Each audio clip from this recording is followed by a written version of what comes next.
अस्सलाम वालेकुम, welcome in AHL take. दोस्तों कैसे हैं आप सब? उम्मीद करता हूँ सब ठीक होंगे। तो दोस्तों आज एडोब इलस्ट्रेटर की सेकंड क्लास है। इसमें मैं आज आपको बताऊंगा कि आप अपने सॉफ्टवेयर में नेविगेट किस तरीके से कर सकते हैं, और आपको बताऊंगा कलर टूल्स क्या होती हैं, और साथ ही मैं आपको बताऊंगा कि डायरेक्ट सिलेक्शन टूल क्या होता है और हम किस लिए और किस तरीके से हम इसको यूज़ कर सकते हैं। चलते हैं हम अपने आज के टॉपिक तरफ। लेकिन उससे पहले अगर आपने अभी तक हमारा चैनल सब्सक्राइब नहीं किया तो आप इसको सब्सक्राइब कर दें और बेल आइकन क्लिक कर दें ताकि हर आने वाली वीडियो की नोटिफिकेशन आपको टाइम पर मिलती रहे। तो सबसे पहले मैं आपको पिक्चर से थोड़ा सा डिस्क्राइब कर देता हूँ। ये दोस्तों आप देख सकते हैं, आपके सामने एक पिक्चर ओपन है जिसमें कुछ नंबरिंग दी गई हुई है 1 2 3 4 5 6 7 8 9। तो दोस्तों इनमें जो 1 2 3 है ये हमारी हाइलाइट्स होते हैं,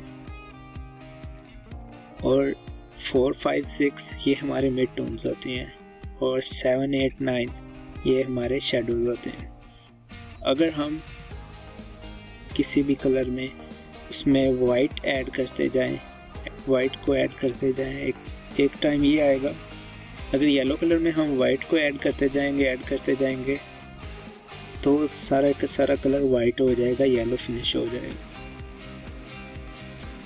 और जब हम स्टार्ट से उसको ऐड करना शुरू करते हैं तो हाइलाइट्स होता है, फिर उसके बाद मिड टोन्स होता है, फिर उसके बाद शेडोज होता है। मतलब ये कि अगर किसी में हम कलर में ब्लैक ऐड करते जाएं तो एक टाइम आएगा कि वो ब्लैक हो जाएगा। और ये कलर की वैल्यू होती है जो कि 1 2 3 4 5 6। अगर 4 5 6 को हम दरमियान से निकाल दें तो जो हमारे पास कलर की वैल्यू आएगी वो होगा कंट्रास्ट। तो आपको कलर की वैल्यू पता होनी चाहिए, हमने कौन से कलर को किधर यूज़ करना है।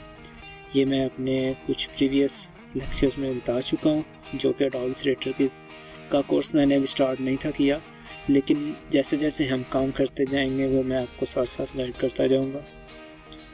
तो चलते हैं हम अपने सॉफ्टवेयर की तरफ। ये एडोब इलस्ट्रेटर अपना ओपन कर लें आप। कंट्रोल N से न्यू डॉक्यूमेंट हम अपना क्रिएट करते हैं, कल मैंने आपको बताया था। इसको सिलेक्ट कर लें जो अपने साइज देना है और क्रिएट कर लें। तो दोस्तों मैंने ये कार्डबोर्ड क्रिएट किया है। तो सबसे पहले हम देखेंगे कि हम अपने एडोब इलस्ट्रेटर में नेविगेट किस तरीके से करते हैं। कलर टूल्स भी हमने कुछ उसका थोड़ा सा तारुफ पढ़ लिया है, बाकी हम जो है डिटेल में उसको काम के साथ साथ देखते जाएंगे।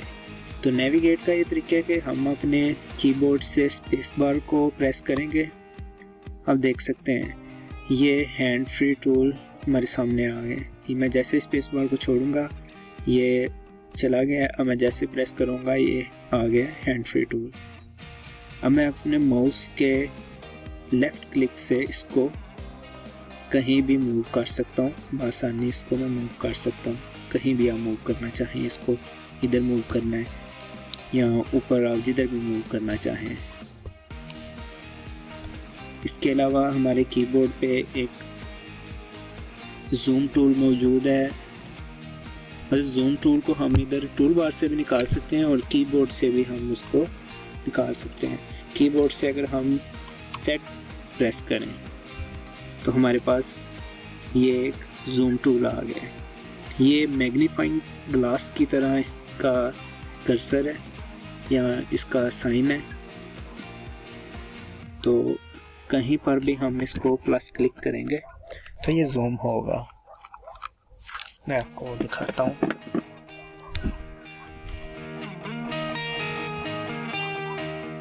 ये दोस्तों आप देख सकते हैं, मैं इसको जैसे जैसे जूम कर रहा हूँ ये जूम होता जा रहा है। इधर भी आपको ऑप्शन मिलेगा, आप इसको 64,000% तक इसको जूम कर सकते हैं।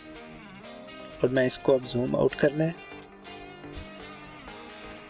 तो इधर से मैं इसको जूम आउट कर सकता हूँ, ये जूम आउट हो गया। इसके अलावा मैं अगेन इसको जूम करूँगा और ऑल्ट प्रेस करूँगा तो ये माइनस हो जाएगा, मतलब ये अब जूम आउट होगा। ऑल्ट प्रेस करके मैं इसको माउस का लेफ्ट क्लिक करूँगा तो ये जूम आउट होता जाएगा।